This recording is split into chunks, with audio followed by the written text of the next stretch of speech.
Okay, so today I had a Toro brought to me that just stopped running. 22-inch recycler, 190cc Briggs and Stratton, ready start, no choke. The first thing I noticed is there's no compression on the pull. I pulled this spark plug out, I checked for compression, 0. So I'm going to tear the head off, see if there's anything, sticking out.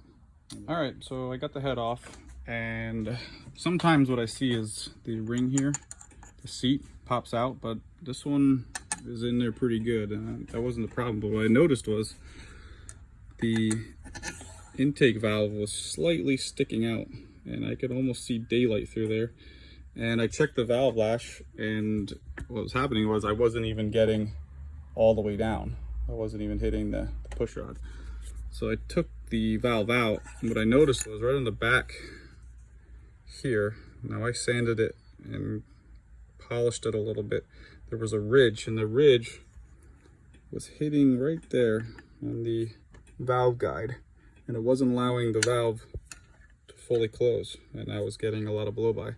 So I filed that down, sanded it down, put it back in. Now I'm sitting nice and flush. So I'm just going to cut the valve seat and clean up this head, new gasket, and then check the compression, see if we got some power. All right, so put it all back together, check compression. It was over 60 with the compression release. That's good enough.